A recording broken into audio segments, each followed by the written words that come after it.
আসসালামু আলাইকুম রহমতুল্লাহ। Tofika technical training ইনস্টিটিউটের পক্ষ থেকে সবাইকে শুভেচ্ছা ও স্বাগতম। গ্রাফিক ডিজাইন ফটোশপের আজকে সপ্তম ক্লাস। মূলত এই টুলসগুলা আগে যে ব্রাশ টুল দেখিয়েছি, এই ব্রাশ টুল এবং এই টুলের প্রপার্টি অনেকটাই সিমিলার। তো আজকে আশা করি দেখলেই বুঝতে পারবে সবাই। তো দেরি না করে চলো দেখে নেওয়া যাক। প্রথমেই আমরা দেখে নিচ্ছি কন্টেন্ট আওয়ার মুভ টুল। আমরা একটা ছবিকে এখান থেকে নিয়ে নিচ্ছি। এখান থেকে যেমন এখানে একটা প্রজাপতি আছে, এই প্রজাপতিটাকে আমরা বিভিন্ন জায়গায় কপি করে নিতে চাই, তাহলে এই কন্টেন্ট অ্যাওয়ার মুভ টুল দিয়ে আমরা সেটা করে নিতে পারি। তো এটা দিয়ে করতে হলে আমাকে যে কাজটা করতে হবে, প্রথমে এটাকে অবশ্যই সিলেক্ট করতে হবে। আমি রাফলি সিলেক্ট করে নিচ্ছি। এরপর এটাকে মুভ করে নিতে হবে, যেখানে দিতে চাই সেখানে নিয়ে মুভ করে দিতে হবে। ঠিক আছে, আমি এটাকে মুভ করে দিলাম। তাহলে যে কোনো জায়গাতে এটা মুভ করা যাবে। হচ্ছে কন্টেন্ট আওয়ার মুভ টুল। আমরা এখান থেকে যদি এখানে নিতে চাই বা অন্য কোথাও নিতে চাই, যেখানে খুশি সেখানে নেওয়া যাবে।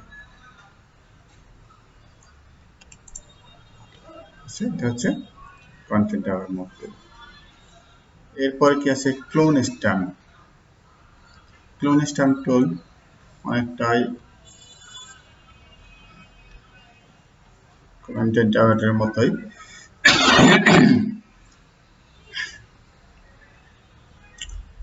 এটা আমরা যে এরিয়াটাকে সিলেক্ট করব, ক্লোন স্ট্যাম্প দিয়ে মূলত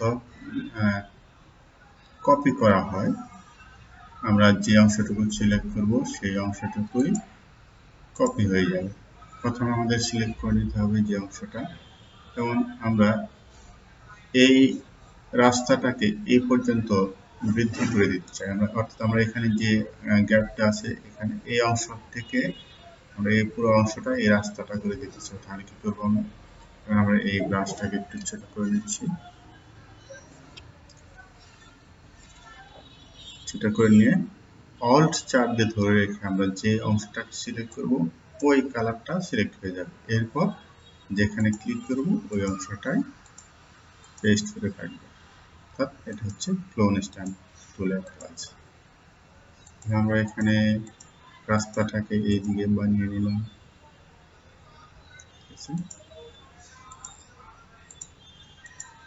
হয়ে গেল আমাদের রাস্তা। আশা করি বুঝতে পেরেছ। এবার দেখতেছি আমরা প্যাটার্ন স্ট্যাম্প টুল। কিবোর্ড হচ্ছে এস। প্যাটার্ন, এখান থেকে যখন আমরা প্যাটার্ন স্ট্যাম্প টুল সিলেক্ট করব, এখানে প্রপার্টিসে যাওয়ার পরে এখানে দেখা যাবে যে বিভিন্ন ধরনের প্যাটার্ন রয়ে গেছে। এখানে আছে ট্রিজ, গ্রাস, ওয়াটার, আমরা যে কোনোটাই সিলেক্ট করতে পারি। এখানে যেটা খুশি আমরা সিলেক্ট করব। সিলেক্ট করার পরে ওই ধরনের প্যাটার্নই এখানে প্রিন্ট হতে থাকবে। যে প্যাটার্নটা আমরা সিলেক্ট করব ওই ধরনের প্যাটার্নই এখানে প্রিন্ট হতে থাকবে। হচ্ছে প্যাটার্ন স্ট্যাম্প টুল।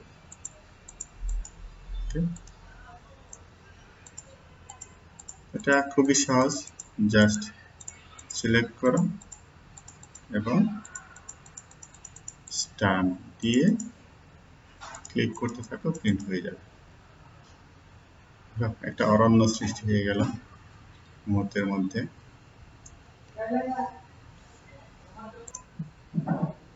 এবারে আমরা দেখব স্টোরি ব্রাশ টুল।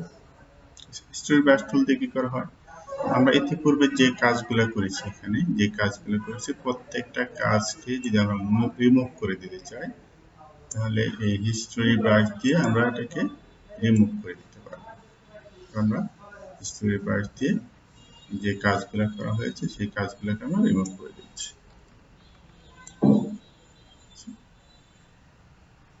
সব কাজগুলো, অর্থাৎ যে হিস্টোরি ছিল সেই হিস্টোরিটা রিমুভ হয়ে গেছে। তো এখানে প্রত্যেকটা ক্ষেত্রেই আমাদের এখানে অপাসিটি এবং ফ্লো, এটা আগে ব্রাশ টুলে যেরকম দেখিয়েছি ফ্লো এবং অপাসিটি, এরকম এখান থেকে ফ্লো বা অপাসিটি কম বা বেশি করে নেওয়া যাবে এবং মোড এখান থেকে চেঞ্জ করে দেওয়া যাবে, ডিজলভ অথবা নর্মাল অথবা বিহাইন্ড। একইভাবে তো মূলত এখানে প্রায় সবগুলার যে প্রপার্টিসটা একই ধরনের, কিছু কিছু ক্ষেত্রে কিছুটা ভিন্নতা আসবে। তাহলে এটা আমরা দেখলাম হিস্ট্রি ব্রাশ টুল। এবার আমরা দেখতে পারি ইরেজার টুল। ইরেজার কিবোর্ড কমান্ড হচ্ছে ই। ইরেজার টুল দিয়ে আমরা ইরেজ করব। যখন কোনো অংশটাকে ইরেজ করব তখন কি হবে, সেটা এই এখানে আমাদের ব্যাকগ্রাউন্ড যে কালারটা আসবে সেই কালারটা চলে আসবে। এটা হচ্ছে ইরেজার টুলের কাজ। যখন আমরা ইরেজ করবো সেক্ষেত্রে ব্যাকগ্রাউন্ড টুলের যে কালারটা হবে সেই কালারটা চলে আসবে। আমরা যেটাকে হোয়াইট করে দিই, এখান থেকে, তাহলে ব্যাকগ্রাউন্ডটা হোয়াইট হয়ে থাকবে।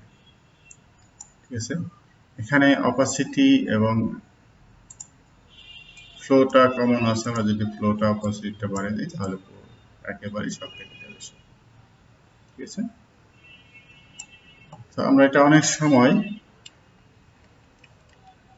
পিছনের যে সিনারিটা আছে এই সিনারিটাকে বের করার জন্য অনেক সময় আমরা একটার সাথে একটা সিনারির সাথে একটা সিনারি অ্যাড করার ক্ষেত্রে ব্যবহার করে থাকি। তবে বেশিরভাগ ক্ষেত্রে এই ক্ষেত্রে আমরা ব্যবহার করি কি মাস্কিং টুল।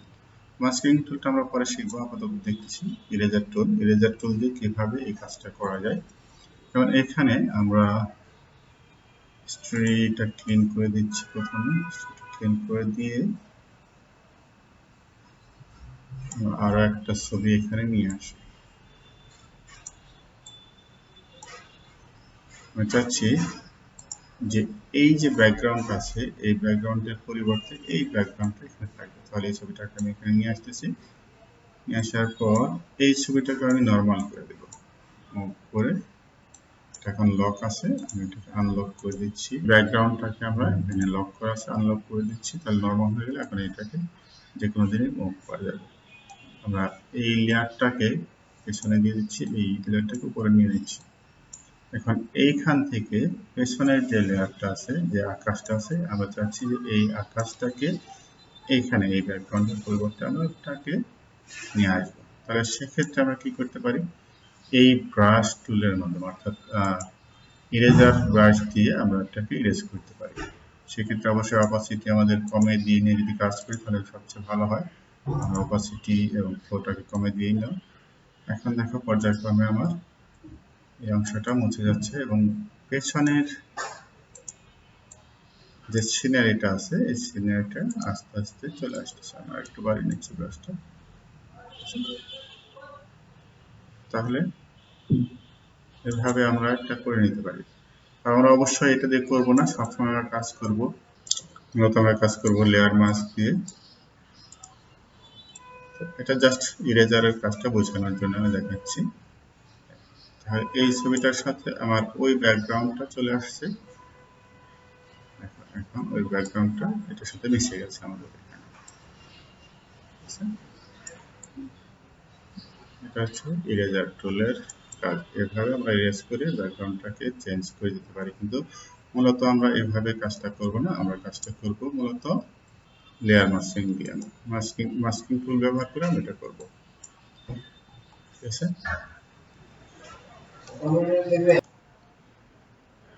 ইরেজার টুলের ভিতরে আরো কিছু টুল দিয়ে আছে। এখানে ইরেজার টুল, এরপর আছে ব্যাকগ্রাউন্ড ইরেজার টুল। ব্যাকগ্রাউন্ড ইরেজার টুল আমরা যদি কোনো একটা ছবির ব্যাকগ্রাউন্ড রিমুভ করতে চাই সেক্ষেত্রে আমরা ব্যবহার করতে পারি এই ব্যাকগ্রাউন্ড ইরেজার টুল। আমরা প্রথমে নিয়ে নিচ্ছি ব্যাকগ্রাউন্ড ইরেজার টুল। এরপর ব্রাশটাকে একটু বড় করে নিচ্ছি বোঝার সুবিধার্থে। আমরা এই ব্যাকগ্রাউন্ডটাকে রিমুভ করে দিতে পারি। এখানে একটা জিনিস লক্ষ্য রাখতে হবে ব্যাকগ্রাউন্ড রিমুভ করার সময়, যে আমাদের এই যে ভিতরে ব্রাশের ভিতরে যে প্লাস চিহ্নটা আছে এই প্লাস চিহ্নটা যেখানে থাকবে ঠিক ওই কালারটাই রিমুভ করে দিবে ব্যাকগ্রাউন্ড রিমুভের ক্ষেত্রে।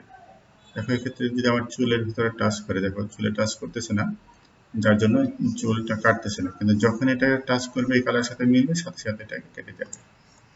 এটা অবশ্যই লক্ষ্য করতে হবে এবং সব সময় এই কাজটা করার সময় ছবিটাকে বড় করে নিতে হবে যথাসম্ভব এবং এখান থেকে এই কালারটাকে মিলিয়ে নিতে হবে। যে কালারটাকে আমরা মিলিয়ে নেব সেই কালারটাই শুধু রিলেট হবে। সেটা হচ্ছে ব্যাকগ্রাউন্ড রিমুভ টুলের কাজ, ইরেজার, ব্যাকগ্রাউন্ড ইরেজার কাজ। আচ্ছা, আমরা এখানে দেখো চিহ্নটা যে অংশে পড়বে ঠিক ওই অংশটাই, ওই কালারটাই ডিলিট হবে, অন্য কোনো কালার ডিলিট হবে না। ঠিক আছে?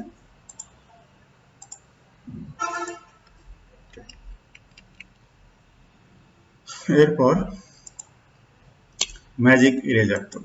অনেক সময় এক কালারের যে ব্যাকগ্রাউন্ডটা থাকে, ব্যাকগ্রাউন্ডটা যদি আমরা এক ক্লিকে রিমুভ করতে চাই, তাহলে যে কালারটা থাকবে, যে কালার উপর সিলেক্ট করবো ঠিক ওই কালারটাই রিমুভ হয়ে যাবে। এটা হচ্ছে ম্যাজিক ইরেজার টুল। দেখো কালারটা ডিলিট হয়ে যাচ্ছে সাথে সাথে। ঠিক আছে? আমরা যখন অ্যাডভান্স লেভেলে কাজ করব তখন আরো বিস্তারিত দেখব। জাস্ট বেসিক ধারণা দেওয়ার জন্য আমি এটা করেছি। তো অ্যাডভান্স লেভেলে শেখার জন্য অবশ্যই ধৈর্য ধরতে হবে এবং প্রথমে এই টুলগুলোকে প্র্যাকটিস করতে হবে এবং পরবর্তীতে আমরা পর্যায়ক্রমে অ্যাডভান্স টুলগুলো শিখব। ঠিক আছে? তাহলে এরপরে কি আছে? আমাদের গ্রেডিয়েন্ট টুল। আমরা নতুন একটা লেয়ার নিয়ে নিচ্ছি। এই লেয়ারটাকে আমরা কালার করব। তো সেই ক্ষেত্রে আমরা গ্রেডিয়েন্ট টুল কিংবা এখানে আছে পেইন্ট বাকেট টুল, যে কোনোটার মাধ্যমে আমরা কালার করতে পারবো। তো প্রথমে আমরা দেখতেছি গ্রেডিয়েন্ট টুল বা পেইন্ট বাকেট টুল। আমরা পেইন্ট বাকেট টুল দিয়ে প্রথমে ক্লিক করে দেখি, তাহলে সম্পূর্ণ কালার হয়ে গেছে। যে কোনো কালার আমরা চেঞ্জ করতে পারি। এখান থেকে জাস্ট কালারটা সিলেক্ট করে একটা পার্পল কালার নিয়ে নিচ্ছি। এরপর আমরা এখানে বাকেটটি পেইন্ট করে দেবো। যদি আমরা গ্রেডিয়েন্ট করতে চাই তাহলে কি করবো? গ্রেডিয়েন্ট টুলটা সিলেক্ট করার পর আমরা কিভাবে গ্রেডিয়েন্ট করবো এবং কালারটাকে প্রথমে অবশ্যই সিলেক্ট করে নিতে হবে। এখান থেকে যে কোনো একটা কালার সিলেক্ট করে নিচ্ছি। এরপর আমরা কোনাকুনি ভাবে এটাকে এভাবে একটা রেখা টানবো, এটা গ্রেডিয়েন্ট হয়ে যাবে। তো আমরা এইভাবে টানতে পারি, যে কোনো ভাবে আমরা এটাকে টানতে পারি। তো আমরা যদি এখান থেকে অপশনগুলো আছে বিভিন্ন ধরনের, এই অপশনগুলো চেঞ্জ করেও আমরা গ্রেডিয়েন্ট টুলটাকে ব্যবহার করতে পারি।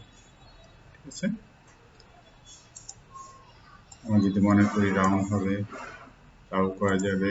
এখান থেকে ভিতরে একটা রাউন্ড করতে পারি, ভিতরে স্কোয়ার করতে পারি, বিভিন্ন ভাবে আমরা এটাকে চেঞ্জ করে নিতে পারি।